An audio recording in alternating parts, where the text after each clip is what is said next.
Islam itu agama yang pro ilmu, jadi cocok tidak cocok. Kalau itu satu potensi dibicarakan, sehingga setiap khitab kepada Nabi itu terusannya ada kata fa'in tawallau. Muhammad, kamu harus menerangkan Islam itu begini-begini. Tapi kalau mereka menolak ajaran kamu, jadi potensi nerima ya dibicarakan, potensi menolak ya dibicarakan. Nah, makanya ini saya beri supaya barokah ya, dapat barokahnya ulama dulu saya baca ya. Faidatun qala Ibnul Qayyim. Ibnul Qayyim itu muridnya Ibnu Taimiyah. Ta'ammal khitabal Qur'an tajid malikan lahu al-mulku kulluh wa lahu alhamdu kulluh. Azimmatul umuri kulliha biyadi wa masdaruha minhu wa mawriduha ilaihi. Mustawiyan 'alal arsy la takhfa 'alaihi khafiyah. Min aqtari mamlakatihi aliman bima fi nufusi abidihi. Muttali'an ala asrarihim wa ala niyatihim, munfaridun bitadbiril malakah, yasma'u wa yara wa yu'ti wa yamna wa yuthibu wa yu'aqib wa yukrim. Jadi begini maksudnya, khitab itu otoritas dari minal a'la ilal adna, dari yang lebih kuat ke yang lebih bawah, itu namanya khitab.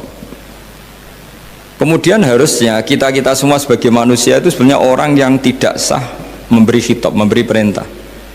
Karena kita sendiri tidak berstatus khalik, pencipta. Jadi misalnya gini, saya janji sama sampean besok datang ke saya, kamu tak kasih uang ya. Besok saja saya tidak mesti hidup. Jadi janji itu sudah salah, besok saja saya tidak mesti hidup. Kalaupun hidup saja uang saya terbakar atau dicuri orang. Maka di sini dibutuhkan otoritasi khitab, harus diberikan zat yang punya otoritas penuh, yaitu zat yang nggak akan mati, yang nggak akan lumpuh, yang nggak akan mengalami satu gangguan sosial. Sebab itu dalam pandangan ulama tafsir itu punya akibat, saya ulang lagi, punya akibat bahwa hanya Allah yang berhak memberi khitab. Sehingga saking kerennya Allah itu bisa khitabun lil ma'dum. Ini di sini nanti ada contohnya. Sesuatu yang nggak ada kemudian Allah bilang kun menjadi ada. Sehingga Allah itu nggak bisa dibantah, nggak bisa ditentang, karena bisa apa saja.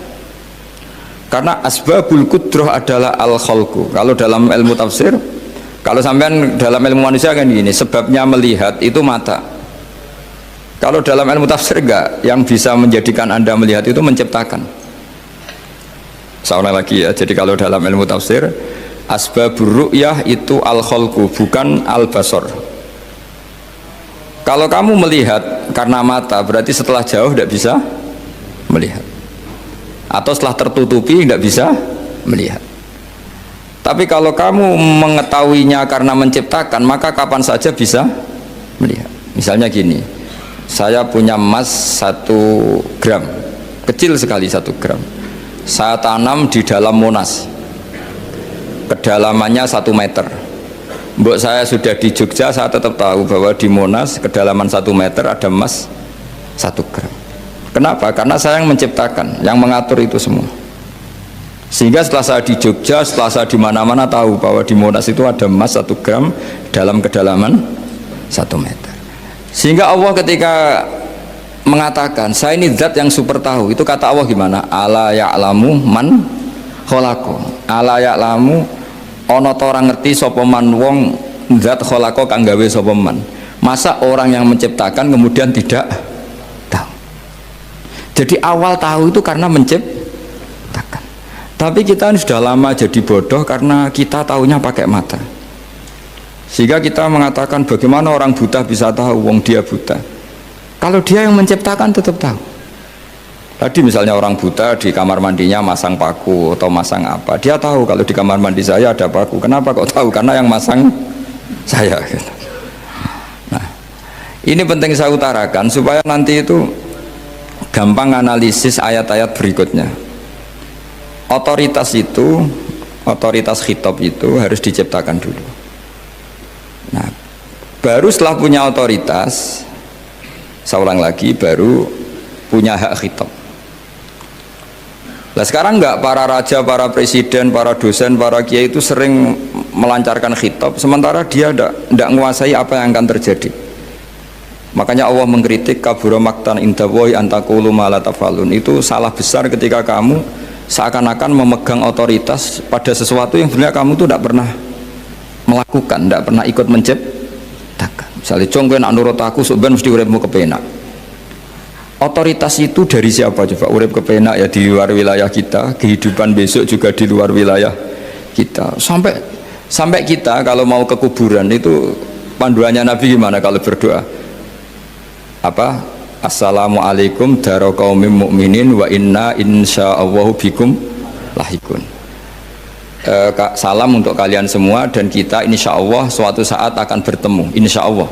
Padahal mati itu adalah satu keharusan. Tapi kalau yang di kuburan itu orang mukmin, kita tidak ketemu lagi sama mereka jika kita mati kafir, karena nanti tempatnya beda. Yang satu alamatnya surga, yang satu alamatnya neraka. Maka kata ulama, kata insya Allah di situ adalah kita masih berharap mati dengan status yang sama, sehingga bisa ketemu. Jadi itu artinya gini, di selain Allah itu bilang janji, bilang khitab itu nggak sah.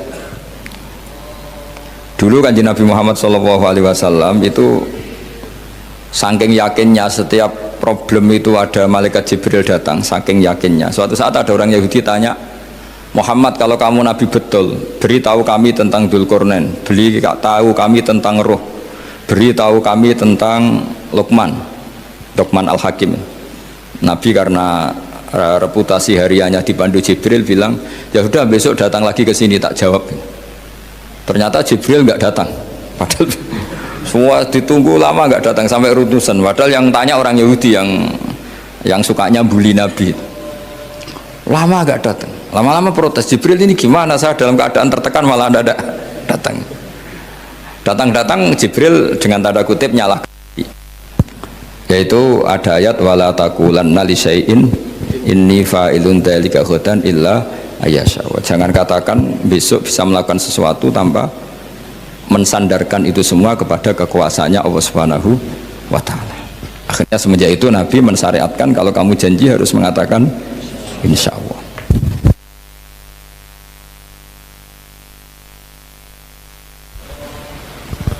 Ya, kenapa ini saya katakan penting? Karena nanti khitab di Quran itu supaya proporsional ya. Sekarang banyak orang memahami Quran tapi nggak mau mempelajari ilmunya apa?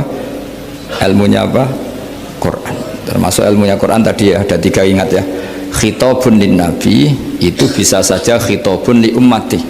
Yaitu dalam kasus-kasus yang Nabi tidak ngalami kasus itu tapi yang ngalami umatnya. Nah, kenapa khitabnya tetap kepada Nabi? Karena yang bisa komunikasi dengan Allah itu hanya Nabi. Makanya bisa dilihat di ya ayyuhan nabiyyu itu mufrad mudzakkar. Nabi Muhammad itu satu orang yang berstatus lelaki. Kemudian idza talaqtum itu kalian semua. Harusnya kan kamu, karena dari satu orang ke satu orang. Tapi ini enggak. Wahai Nabi, jika kalian umatmu gitu. Jadi karena yang alami tolak itu umatnya. Terus kedua khitabun lin nabi, dan yang dimaksud itu memang Nabi, kayak sholat tahajud. Sholat tahajud itu sholat yang memang untuk Nabi, karena tahajud yang menjadikan punya hak syafaat itu hanya Nabi. Sehingga ngendikane ulama, Nabi itu wajib tahajud, tapi kalau umatnya hanya sunat tahajud. Jadi Nabi itu termasuk ya kelebihannya sekaligus bebannya wajib apa? Tahajud, tapi bagi umatnya sunat. Kenapa? Karena Nabi ingin sekali punya hak syafaat. Kemudian sama Allah diberi instruksi, diberi syarat wa minal laili fatahajjat bihi nafilatallak asa ayyab'atsaka rabbuka maqama mahmuda. Muhammad, kalau malam kamu harus tahajud supaya kamu nanti diberi hak syafaat. Itu kalau umatnya tahajud nggak boleh sampai diteruskan ayat-ayat sa'ayat asuka, karena kamu tidak punya hak syafaat. Disyafaati saja tidak mesti. tapi Nabi harus tahajud supaya punya hak apa? Dan perlu dicatat syafaat itu hadisnya sahih semua, di Bukhari ada, di Muslim ada. Cuma orang berlebihan cara menolak syafaat atau mengimani syafaat. Ada yang berlebihan ngimani sampai tidak pernah ngamal baik, mentang-mentang nanti dapat syafaatnya Kanjeng Nabi. Ada yang nggak percaya syafaat. Itu ya kebablasan juga, padahal itu ada di hadis sahih semua cerita syafaat. Itu khitabun Nabi, dan yang dimaksud memang Nabi, sehingga umatnya tidak wajib tahajud tapi Nabi wajib tahajud.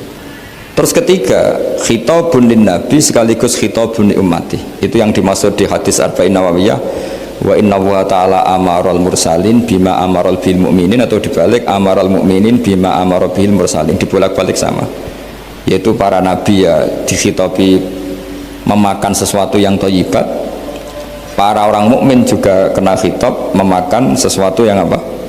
Thayyibat. Ini sama. Jadi ya ini ada tiga berarti ya, khitabun lin nabi, tapi yang dimaksud umatnya, khitabun lin nabi yang dimaksud adalah nabi saja. Terus ketiga, khitabun lin nabi yang dimaksud plus umatnya. Nah, kajian seperti ini penting. Karena kesalahan Khawarij itu satu kelompok ekstrim yang tidak mengikuti Sayyidina Ali, juga gak mengikuti Sayyidina Muawiyah, tidak mengikuti Ali, juga gak mengikuti Muawiyah, disebut Khawarij. Khawarij itu jamaknya Kharijah, dia keluar dari pikiran ala Sayyidina Ali, juga keluar pikiran dari Muawiyah. Di sini disebut dia khurut dari kata Khawarij, serba keluar, dia tidak mengikuti sana, tidak mengikuti sini, akhirnya disebut Khawarij.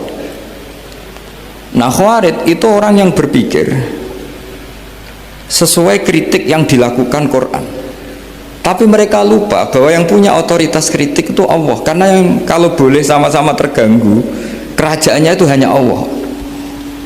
Gini saya beri contoh ya,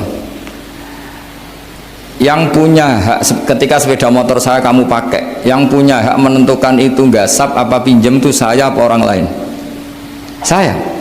Ketika yang pakai gak pamit itu teman akrab saya atau anak saya atau orang yang saya ridhoi, itu namanya gasap apa pinjem gak pamit? Ya udah, ini harus jelas. Tadi pagi saya ngaji direktorat, saya bilang di fikih itu ada istilah ulima ridhohu, sesuatu tidak pamit formal tapi sudah diketahui ridhonya. Makanya di fikih ada bab namanya mu'atoh, tadi pagi saya terangkan ya. Di perdebatan fikih itu ada bab namanya apa? Mu'atoh. Mu'atoh dari kata ato yu'ati, mu'atotan, saling transaksi yang non verbal tapi maklum.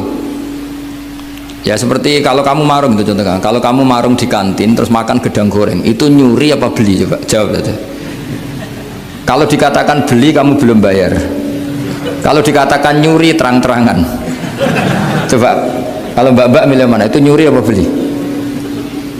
Kalau beli belum bayar, kalau nyuri kok terang-terangan ya. Nggak nyuri apa beli?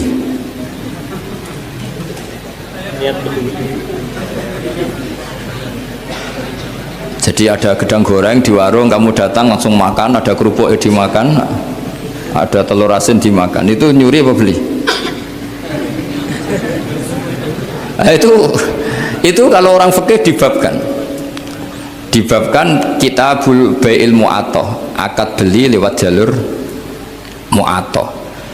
Menurut Imam Abu Hanifah seperti itu dikatakan beliau pakai dalil al-adat muhakamah, bahwa adat itu berposisi seperti hukum, karena posisi di warung maka ngambil di situ dianggap memulai akad jual beli. Tapi karena ini sesuatu yang potensi masalah, Imam Syafi'i mengatakan itu enggak baik, enggak sah. Karena nanti kalau asumsi kamu gedang goreng itu 1.000, ternyata diregani 5.000 kan mangkel. Nah itu resikonya di situ, ya kan? Tapi kalau misalnya itu dikatakan, makanya Imam Syafi'i mengatakan itu profesional, itu namanya ghormu. Ketika Anda bayar 5.000 itu namanya tebusan kesalahan. Jadi Imam Syafi'i melihat itu tidak jual beli tapi tebusan kesalahan. Sehingga kalau saya jadi hakim, misalnya pembeli bilang asumsi saya 1.000 Gus, terus kata baik, kata penjual enggak Gus itu tak jual 5.000, saya harus memenangkan baik. Memenangkan siapa? Penjual, karena penjual adalah pemilik gedang goreng itu dan posisi yang makan adalah perusak barang orang lain. Gitu. Sehingga dimenangkan penjual, ya dimenangkan penjual. Kenapa dimenangkan? Karena cara berpikir fikih, karena dia yang punya otoritas itu, punya otoritas kepemilikan. Itu dalam fikih madzhab apa? Syafi'i. Nah, itu penting dalam analogi surga dan neraka. Orang Khawarij itu kalau ada orang dosa, itu dikatakan sudah tidak Islam lagi, dia sudah keluar dari Islam. Orang dosa itu wajib disiksa oleh Allah. Mereka bilangnya ya wajib. Dalam kelompok Islam itu ada kelompok namanya Khawarij, orang yang sangat ekstrim dalam berpikir. Dia mengkafirkan orang yang melakukan dosa apa? Besar, dihukumi kafir. Tapi pendapat ahli sunnah enggak, orang dosa besar ya dosa saja, tapi tidak usah dihukumi kafir. Kenapa? Cara berpikir ahli sunnah, surga neraka itu milik Allah. Kalau yang punya saja tidak apa-apa, ngapain ada yang ribet? Yang punya surga neraka itu Tuhan, dan Tuhan memanggil-manggil orang yang salah itu disuruh tobat, anibu ila rabbikum, wahai hambaku yang berlebihan, yang masih dosa, ayo kembali ke saya. Kapan saja kembali ke saya tak terima. Sehingga dalam mazhab ahli sunnah, otoritas khitab, otoritas kepemilikan yang berhak ya yang punya, orang lain itu nomor 2. Sehingga tadi kalau Anda bawa kayak motor saya dan Anda teman akrab saya, tidak pamit saya, kalau saya bilang itu nggak apa-apa ya nggak apa-apa, kalau saya bilang apa-apa ya apa, nggak penting orang lain. Sehingga ini wilayah yang agak sensitif, tapi ini ilmu, mau tidak mau kita harus dengar. Sehingga di fikih ada bab ulima ridhohu. Misalnya ada orang makan gedang goreng di warung terus ditangkap Pak polisi, wah ini pencurian, mesti bakulnya nggak terima, enggak pencurian, memang tak jual. Nah, yang kasus begini, ini yang kasus, ini mungkin kasusnya anak-anak yang masih kos atau masih mahasiswa. Warung kantin dijaga ibu-ibu. Ada anak makan lahap, dikira belinya cash. Setelah dimakan ternyata akadnya utang. Nah, itu pertanyaannya itu halal apa enggak? Karena asumsi baiknya monggo-monggo. Karena apa, sudah mengkhayal nanti ada sekian uang cash didapatkan. Ternyata nyatet atau utang. Nah, kalau ngomong di depan, Bu saya mau makan di sini utang, kira-kira enggak boleh. Wah, itu ada sekian PR, makanya saya sering muji orang-orang yang enggak alim. Enak-enak orang tuh orang enggak alim karena enggak kesulitan seperti ini. Kita sebagai peneliti fikih itu sering kesulitan. Nah, sama Anda misalnya naik Grab atau naik taksi atau apa, ketika Anda naik itu posisinya enggak sap apa pinjem, dikatakan akad sewa belum bayar, dikatakan pinjem nanti harus bayar. Jadi ada sekian masail fikih yang jadi perdebatan. Nah, apapun itu nanti kata finalnya itu dia yang punya, yaitu supir taksinya atau baeknya, penjaga warung tadi. Nah, sehingga hukum itu bagi orang lain sudah tidak sah kecuali bagi yang punya. Nah, di sini ini kelihatan benarnya mazhab ahli sunnah wal jamaah. Ahli sunnah mengatakan apapun salahnya seseorang setelah dia beragama Islam itu wilayahnya Allah, kita tidak bisa berbuat apa-apa. Makanya ada ayat laisa laka minal amri syai'un aw yatuba alaihim aw yu'adzibahum. Muhammad, meskipun kamu kekasih saya, kamu tidak punya otoritas menentukan si A dimaafkan, si A disiksa. Otoritas itu hanya bagi saya, kata Allah. Sehingga banyak orang yang Nabi kurang srek karena membunuh pamannya Hamzah malah dikasih tobat sama Allah, namanya Wahsy. Wahsy itu orang yang Nabi gak suka karena pernah membunuh Sayyid Hamzah di perang Uhud, tapi sama Allah marah dikasih tobat. Sa'labah yang sering ibadah di masjid, sering iktikaf, saking seringnya ibadah itu sampai digelari hamamatul masjid, merpatinya masjid. Tapi na'udzubillah beliau malah berakhir dengan su'ul khatimah. Kita tidak pernah tahu. Kenapa begitu? Karena begini, wilayah yang absolut itu hanya milik Allah Subhanahu wa ta'ala. Sehingga Nabi kalau ketemu Wahsy ya bilang, iman kamu sudah saya terima, Islam kamu sudah saya terima, tapi saya ini manusia, tolong sembunyikan wajahmu dari saya, karena kalau saya ingat kamu itu mangkel, karena ingat kamu pernah membunuh Hamzah. Tapi saya sebagai Nabi harus menerima iman kamu, karena Nabi itu gak boleh dendam. Tapi kalau mangkel-mangkel sedikit kayaknya agak boleh mungkin ya, mungkin itu ya. Tapi profesional, Nabi sebagai manusia nggak berkenan melihat Wahsy, tapi sebagai Nabi legowo terhadap imannya Wahsy. Tapi Allah sendiri yang ngendikan laisa laka minal amri syai'un aw yatuba. Coba orang munafik, kayak apa salahnya orang munafik? Tapi ketika Allah ngendikan tentang orang munafik gimana? Wa yu'adzibal munafiqina in sa'a aw yatuba. Allah bisa saja menyiksa orang munafik insya kalau berkehendak, ya tuba, atau Allah mengasih tobat. Nah karena pendapat ahli sunnah itu lebih valid sesuai ayat-ayat Quran, maka yang diikuti mayoritas di dunia dalam mazhab ahli sunnah wal jamaah. Dan itu dimulai cara berpikir yang sederhana, yang berhak menentukan khitab ya yang punya, titik itu saja. Yang berhak menentukan khitab ya yang, lah tentu yang punya alam raya ini hanya Allah Subhanahu wa ta'ala. Makanya Allah mensifati dirinya Malik Yaumiddin, kita tidak bisa. Makanya bahaya ya, pikiran-pikiran kayak Khawarij itu bahaya. Sampai nggak usah tanya saya. Lalu Khawarij kalau di era modern siapa Gus? Anda provokator kalau tanya gitu. Ya itu tidak boleh provokator. Pokoknya pikiran itu salah karena membatasi otoritas Allah Subhanahu wa ta'ala. Allah itu paling tersinggung kalau sifatnya dipakai, dicatut. Di Sahih Muslim itu ada riwayat, di hadis Muslim termasuk hadis Sahih itu Bukhari dan Muslim, itu ada seorang soleh sujud. Pas sujud dia diinjek orang preman, kira-kira seperti itu kalau sama diinjek. Terus si yang sujud tadi bilang gini, wawahi, ada kata wawahi la yaghfiru wahu laka, demi Allah, Allah tidak akan maafkan kamu. Saat itu juga Allah ngasih wahyu kepada Nabi di zaman itu, bilang ke yang sujud, pahala sujud tak cabut, dia tidak punya pahala, dan yang menginjek dosanya tak ampuni. Terus Nabinya tanya, kenapa ya Allah? Saya tersinggung, kata Allah, hanya disetatuskan nggak bisa memaafkan. Padahal wa anal ghafir wa anal akhid bidzunub, saya adalah zat yang bisa maafkan, bisa nyiksa. Kenapa status saya tinggal satu?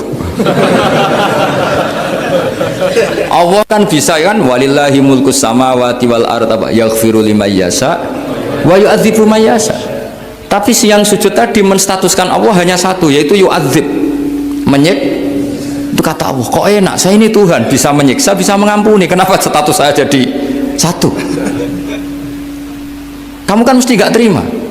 Status kamu dihilangkan satu, terima gak kamu? Gak terima. Sebagai suami kamu tetap punya dua status, bisa meneruskan nikah, bisa menceraikan. Coba status kamu tak ambil satu, nggak boleh menceraikan. Istri kamu gendut, walek, cerewet. Wah, posengnya bukan main itu. Sama mbak-mbak juga sama. Sebagai istri harus nurut sama suami gini-gini, tapi juga punya hak rafa, hak mengajukan gugatan cerai jika suaminya tidak jelas. Mau nggak dicabut status hak rafa? Nggak mau. Kalau punya suami walek, jelek, senang goda perempuan lain, itu kan. Nah, Allah itu punya status bisa memaafkan, juga punya status bisa menyiksa. Terus orang-orang yang sok soleh dengan tanda kutip itu kadang-kadang inginnya Allah tuh nyiksa terus sama musuhnya. Kalau sama dia memaafkan terus. Terus corong Jawa kan, aku mbahmu tapi kan gitu kira-kira. Kok enak gitu. Nah, jadi ya sudah seperti itu. Lagi-lagi kata kuncinya apa? Beri otoritas itu hanya kepada Allah Subhanahu wa ta'ala, karena dia adalah pemilik otoritas sejati. Sehingga zaman Nabi siapa saja itu, ya mungkin orang kayak apa dulu, Khalid bin Walid, perang Uhud kalah, itu panglimanya orang kafir zaman itu siapa? Khalid bin Walid. Dan dia melakukan pembunuhan masif zaman itu, tapi dia dikasih tobat, namanya Khalid bin Walid. Tapi Sa'labah yang tukang di masjid kadang berakhir seperti itu. Ya sudah, akhirnya kita mau tidak mau ya sudah introspeksi. Sampai sesoleh apapun kita selalu diajarkan doa, ya muqallibal qulub tsabbit qalbi ala dini. Karena kayak apa kalau hati kita dibolak-balik?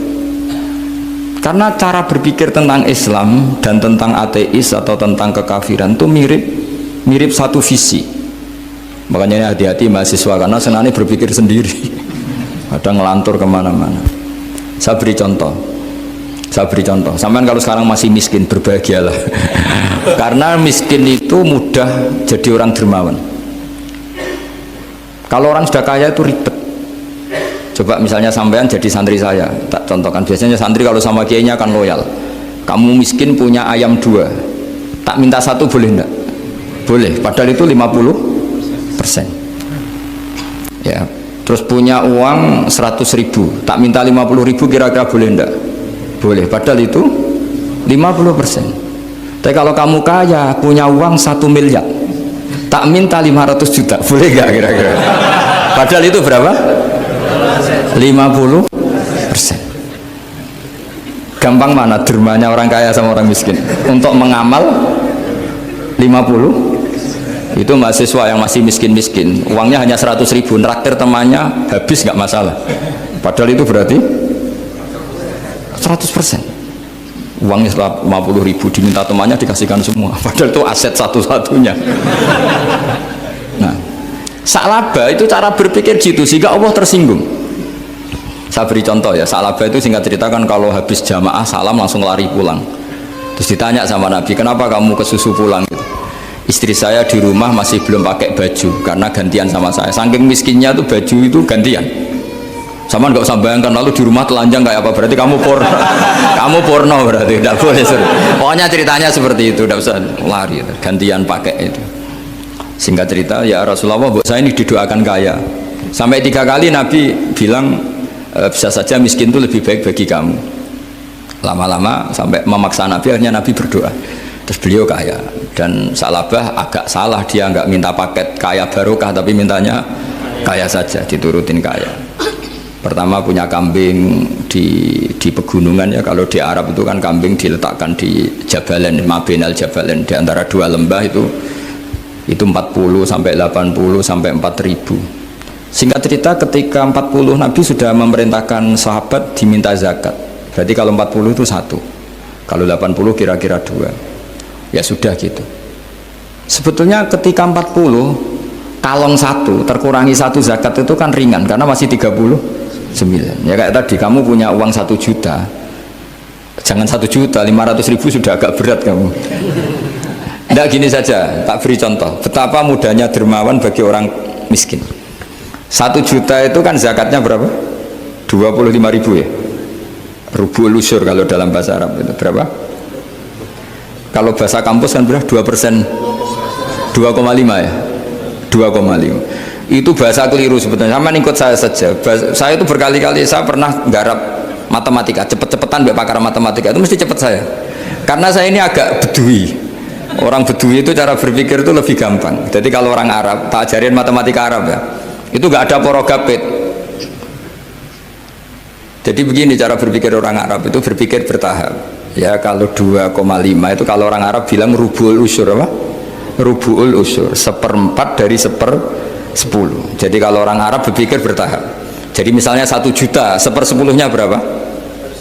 100.000. Terus 1/4-nya berapa? 25.000. Jadi disebut rubul usyur, 1/4 dari 1/10. Jadi 1 miliar, cari 1/10-nya dulu, 100 juta. Terus 1/4-nya, sehingga nggak usah porogapit ruwet.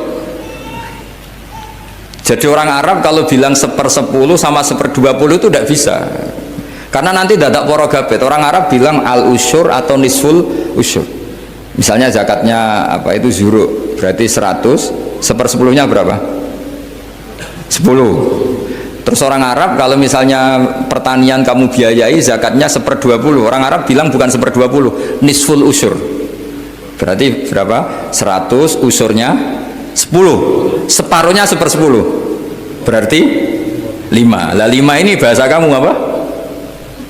1/20. Ya, bahasa orang kampus 5 kan 1/20. Kalau 10 1/10. Kalau orang Arab bilang apa? Usyur atau nisful, kan gampang gitu. Ya saya ulang lagi ya, berarti kalau 1/10-nya 1 juta, usurnya berapa? 100. Nisful usur 50. Ya, gampang mana matematika Arab sama matematika ini sama?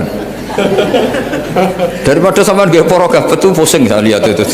Ya sudah gitu aja, pokoknya diusurkan semua. Orang Arab kalau bilang tuh diusurkan semua, berarti 1 juta. Misalnya zakat mal kan 2,5, berarti 1 juta usur dulu, berarti 100.000.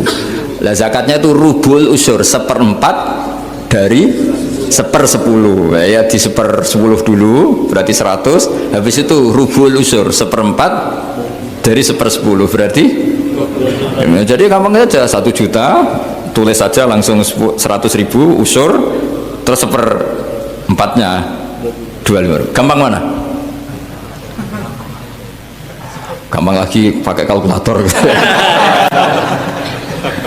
Nah sekarang begini, kira-kira kalau kamu punya uang 1 juta diminta zakat 25.000 enteng nggak?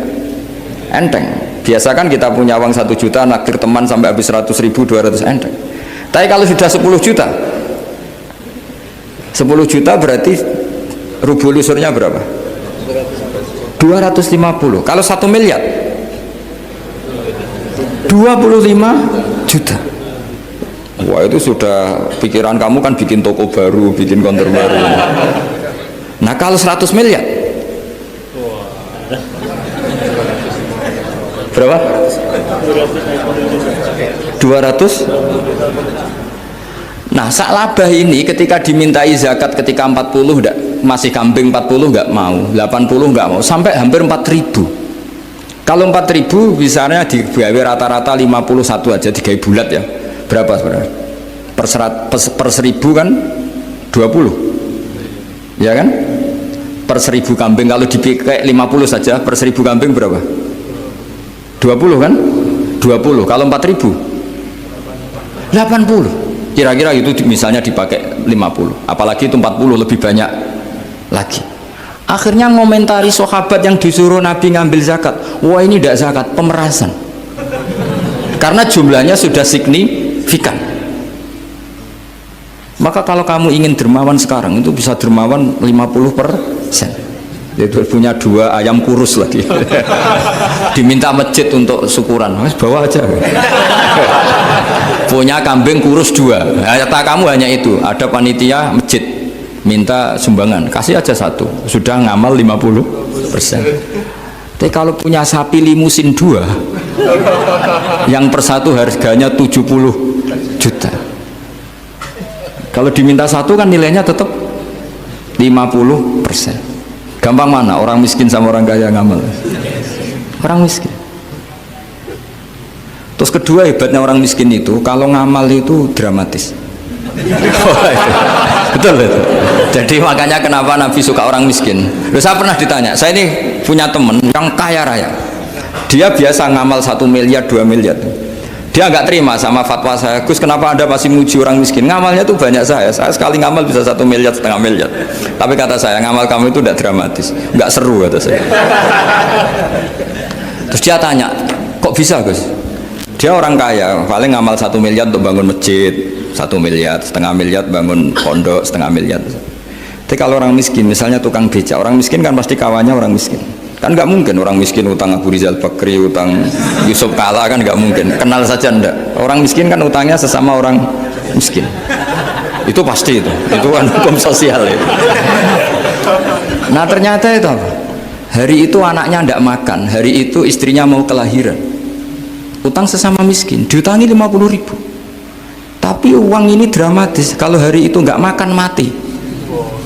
Artinya apa? Ada orang ngamal 1 miliar untuk bangunan, kadang aksesoris, yang satu ngutangi 50.000 tapi taruhannya nyawa. Nah sekarang menyelamatkan nyawa sama bangunan keren mana? Maka berbahagialah orang miskin, karena komunitas mereka ini utang piutang urusan apa? Nyawa. Jadi ini lebih dramatis ya, lebih dramatis, lebih keren. Makanya utang piutang orang miskin itu paling diabadikan Quran karena lebih keren, lebih keren. Karena nyawa apa? Loh saya ini kan termasuk kecil sudah kiai agak keren, sudah kiai agak mapan. Itu kalau orang-orang kaya nawarin saya paling Gus nggak ganti mobil, nggak ganti aksesoris mobil itu nggak keren.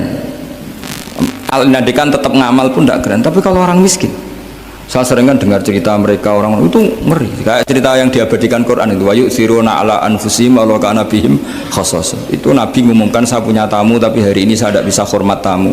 Ada sahabat yang usul, saya ya Rasulullah, perlu dicatat dulu di Arab tuh nggak ada warung, nggak ada GoFood, nggak bisa kamu pesen online terus, mana nanti delivery gitu nggak bisa. Nah terus akhirnya datang ke rumahnya, datang istri saya, ada makanan tidak ada hanya untuk jatahnya bayi.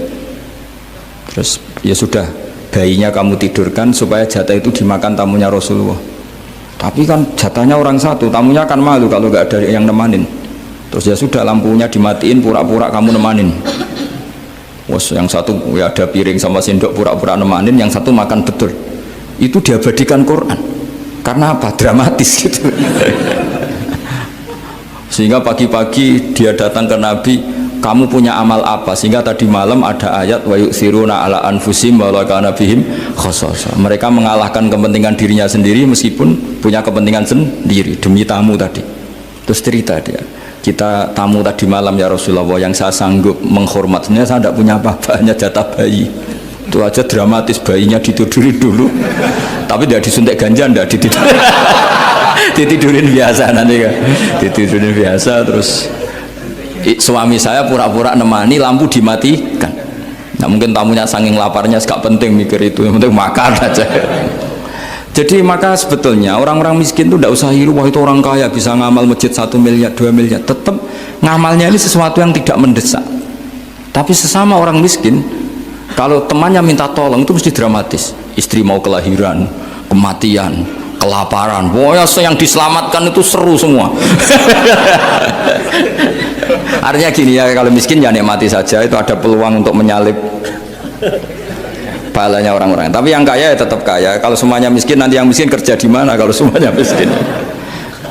Ya kembali ke tadi, ke ilmu khitab. Kalau ini tidak dipelajari, maka orang khawarij ini megang otoritas. Tidak bisa. Mereka nggak menguasai pintu surga maupun pintu neraka, nggak bisa. Mereka dengan seenaknya, tobatnya orang yang pernah gini nggak diterima. Tidak bisa. Wilayah yang terima tidak itu wilayahnya Allah Subhanahu wa Ta'ala. Sehingga kita tetap berpendapat sesuai eksplisit yang ada di Quran. Walillahi mulkus samawati wal ardi, apa? Yaghfiru liman yasha wa yu'adzibu man yasha. Sehingga nggak boleh kita pegang otoritas agama, nggak boleh. Kita hanya bisa menjelaskan. Kalau pegang nggak boleh. Misalnya saya dengan sampean surganya dulu mana? Bisa saja dulu jenengan. Kok bisa Gus? Iya kan? Mungkin wah keren ngaji tawaduk mau. Mungkin saya dari bab tawaduk keren sampean. Di bawah saya di atas. Di bab tawaduk keren sampean. Sehingga kalau surga kok jalurnya tawaduk mesti dulu sampean. Karena sampean di bawah saya di atas. Tapi saya nanti protes sama Allah. Protesnya gini, posisi saya diperintah ya Allah. Gayanya mereka duduk di bawah, tapi merintahkan saya supaya mau mengajar. Jadi nggak ada sopan-sopannya, karena mereka merintah ya. Ya terutama di PPAI ya, oh itu nggak sopan sekali kan merintah. Sehingga kalau yang dipandang, makanya masyhur itu kan, ada wali itu. Yang satu jadi wali karena sholat di shaf awal, keren kan, shaf awal fadilahnya utamanya kan luar biasa. Yang satu kalau sholat tuh di belakang terus, tapi juga jadi wali. Yang depan agak protes, ya Allah kenapa ini jadi wali padahal sholatnya di belakang. Jawabannya lucu yang di belakang. Kenapa? Saya itu malu, saya ini masih banyak dosa, banyak salah, kok di depan kok kayak suci sendiri aja. Jadi kalau kamu sowan sama raja atau sama kiai, yang paling depan itu kan yang kepedean, dia milih yang belakang, jadi sopan aja, nggak terlalu dekat gitu. Orang itu tidak pernah tahu. Kadang-kadang Allah itu kita tidak pernah tahu. Andai kan boleh dibahasakan, kita tidak pernah tahu cara berpikir Tuhan. Jadi Allah itu zat yang mau, ya itu tadi otoritasnya penuh. Makanya saya pernah cerita di mana-mana, di kitab-kitab yang saya baca itu ada 2 orang yang ahli neraka, sudah di neraka.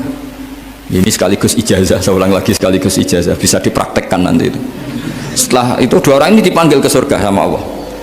Allah itu tanyanya ya aneh, enak di neraka? Ya udah enak di neraka. Ya gak enak di neraka, kok ditanya enak enggak, ya gak enak. Ya sudah, kembali lagi ke neraka. Lari kencang-kencang, lari menuju neraka. Lari. Sama Allah dipanggil lagi, loh kenapa kamu semangat? Ya Allah, saya ini kapok, saya ini trauma. Dulu ketika engkau perintah, saya ini lelet sekali, disuruh sholat lelet, disuruh zakat lelet. Maka ini jenengan perintah saya semangat supaya nggak ngulang kesalahan yang sama. Akhirnya sama dipanggil, ya sudah di surga aja, di surga. Karena semangat lari menuju neraka. Maka ini ijazah, nanti kalau di mahsyar ya kamu dipanggil, ayo masuk neraka, harus apa? Semangat harus semangat. Oke Gusti, semangat. Lah repotnya kalau nggak dipanggil lagi. Akhirnya barokahnya semangat itu dia di surga. Kita tidak pernah tahu cara berpikir Tuhan, nanti kan boleh dibahasakan seperti itu. Yang satu, ayo kembali lagi ke neraka, tolah itu, jalan noleh lagi, sampai itu gak semangat noleh lagi. Terus ditanya sama, kenapa kamu tolah gitu? Saya tidak pernah ngira ya Allah, ketika engkau panggil di surga, kemudian engkau kembalikan lagi ke neraka. Ya sudah, kamu di surga saja. Barokahnya husnudzon.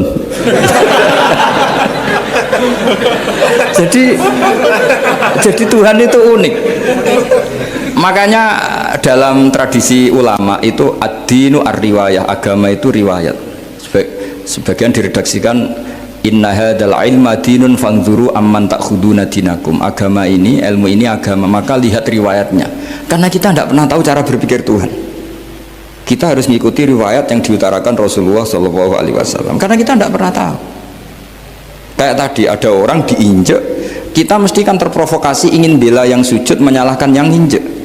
Tapi ketika yang sujud mencatut nama Tuhan, Allah tidak akan memaafkan kamu. Itu Tuhan tersinggung karena sifatnya direduksi satu, diambil satu, disembunyikan satu. Loh, ada kan dia begini mungkin malah Allah maklumi. Saya tidak akan maafkan kamu. Enggak apa-apa Allah, kan saya kan tidak mencatut namanya Allah. Selama hidup saya tidak akan maafkan kamu. Allah nggak akan tersinggung karena dia sebagai manusia tentu punya dendam, punya rasa mangkal, punya emosi. Tapi kalau ketika bilang Allah tidak akan maafkan kamu, berarti dia mencatut statusnya Allah. Dan Allah disifatkan hanya satu dari sifatnya Allah, yaitu hanya sifat menyiksa. Padahal Allah punya sifat memaafkan. Ini hati-hati bagi orang-orang soleh, orang-orang yang terlalu berpikir keras dalam Islam, nggak boleh seperti itu.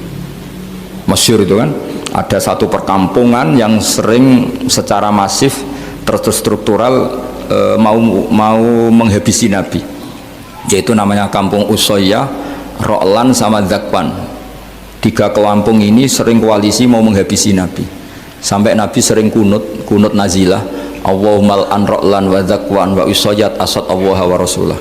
Sering dipasutkan gitu, tapi Allah malah menurunkan wahyu, Muhammad, kamu tidak boleh intervensi saya seperti itu. Bisa saja mereka dapat hidayah.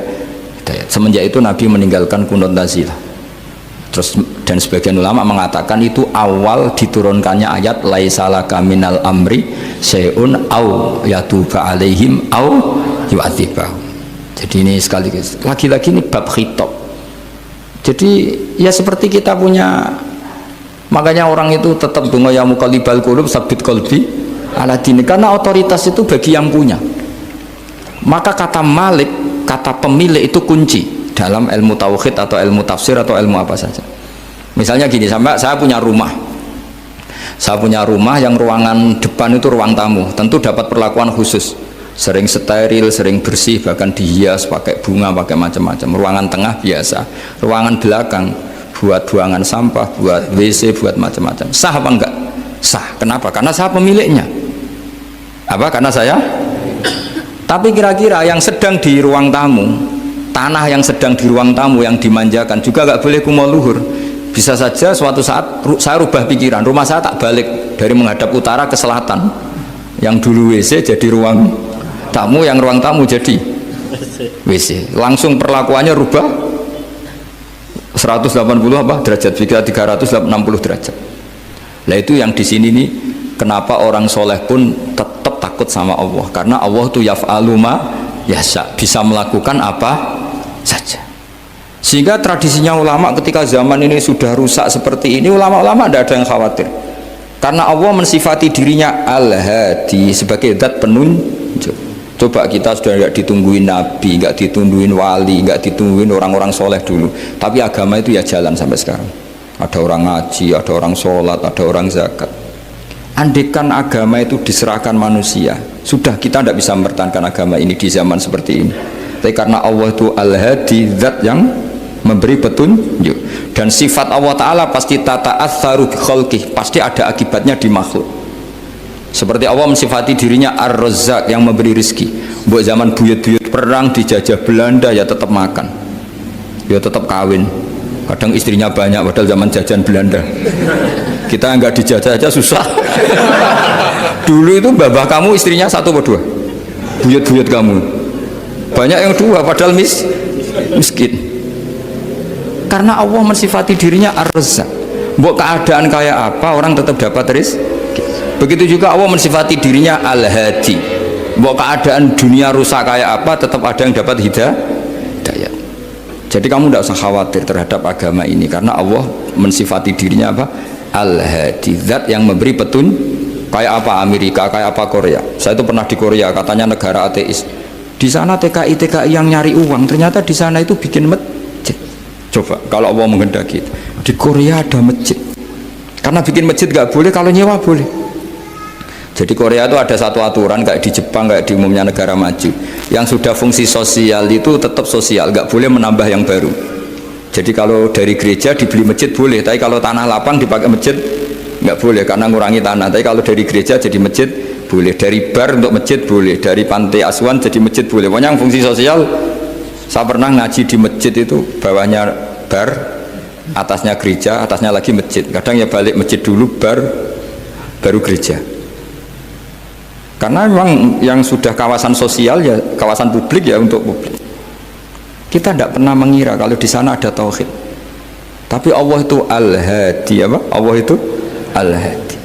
Sehingga ya delala ada orang Indonesia kerja di sana, terus nuraninya tersiksa kalau tidak ada tempat sujud. Akhirnya mereka urunan bikin masjid. Itu banyak yang santri saya sering ngaji saya. Ya saya ulang lagi ya. Jadi cara mikir khitab sama Allah gitu dulu ya. Enggak boleh kamu berpikir khawarid yang membatasi kekuasaan atau hidayatnya Allah Subhanahu wa ta'ala. Karena kita tidak pernah tahu. Salabah ngomong gitu itu masalah besar. Karena mengatakan kekasihnya Allah itu pemungli. Karena tadi, wah ini tidak zakat lagi tapi apa? Pungli. Ini apa? Pemerasan. Karena tadi jumlahnya sudah sekitar 4.000, zakatnya kan banyak sekali. Makanya saya mohon, saya model di UI itu setuju kalau zakatnya dimulai dari kecil lebih ringan. Misalnya kita gaji 1 juta dipotong 25.000 kan ringan. Tapi kalau gaji kamu 1 miliar kan mendingan untuk bayar supir buat yang jaga gudang, kan mesti pikirannya sudah macam-macam daripada dipakai zakat. Ya, jadi diantara menganalisis Quran adalah apa? Dudukkan Allah sebagai malikul umur kulliha, yang menguasai semua urusan. Tapi kalau kita apapun hebatnya hanya sebagai ulama, hanya sebagai mufti, hanya sebagai kiai, itu tidak punya otoritas. Sehingga misalnya banyak kan, misalnya anak yang kita cintai, kita modali malah bangkrut, yang tidak kita modali malah kaya, karena urusan tidak di tangan kita tapi di tangan Allah Subhanahu wa ta'ala. Masjid juga gitu, masjid yang dikelola secara sehat, ramai jamaahnya gini-gini, itu dikelola oleh manajemen. Ada masjid yang kelihatannya sepi, jamaahnya ya sedikit apa, tapi kadang-kadang diridhoni Allah. Kenapa? Karena masjid itu nggak menjadi problem sosial bagi komunitasnya. Saya beri contoh ya, masjid ramai tentu baik, nggak perlu saya ceritakan, karena masjid ramai itu ya mesti baik. Masjid yang banyak jamaahnya tentu baik, itu nggak usah dibicarakan. Tapi ada beberapa masjid yang sepi, tapi Allah itu suka.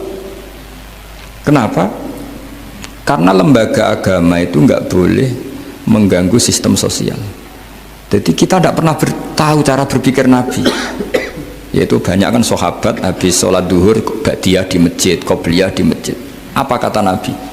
La taj'alu buyutakum kuburan, cung nak apik aja mbok entek-entekno ning masjid. Omam ya bagai keapian. Rumah kamu jangan jadikan kuburan. Jadi sholat sunatnya di masjid, ba'diyahnya di masjid. Pulang-pulang tanya, "Mah, makannya di mana?" Terus marah-marah karena kurang disediakan makanan. Kan lucu kan? Di masjid qobliyah, ba'diyah, pulang-pulang tanya apa? Makanan. Tersinggung lagi kalau belum disediakan. Akhirnya apa? Anak-anak kita yang kecil kenangan melihat bapaknya itu apa? Bapak itu orang yang kalau dari masjid tanya makanan dan marah kalau tidak kesampaian. Coba kalau kamu datang dari masjid sholat, kenangan anak kamu apa? Bapak itu orang yang kalau datang dari pergi sholat. Sehingga kenangan anak-anak kita ini melihat kita sholat sujud di rumah. Sehingga Nabi membahasakan apa? Jangan jadikan rumah kamu sebagai kuburan, kasih jatah sholat.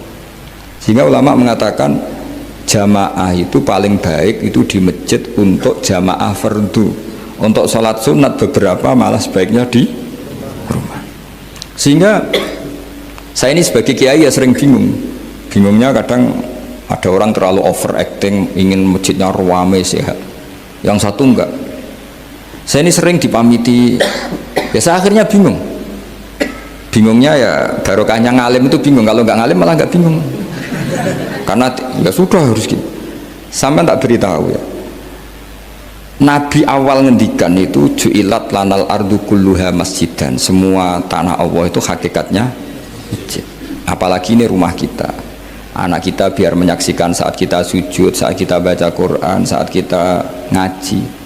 Kalau semua ini di masjid, kemudian Anda di rumah taunya makanan, menuntut ngopi, menuntut kenangan di keluarga kita kurang baik. Makanya Nabi membahasakan apa? La taj'alu buyutakum kuburon. Jangan jadikan rumah kamu sebagai kuburan. Apalagi ada pepatah lagi, al-ummu madrasatul ula, ibu adalah madrasah pertama.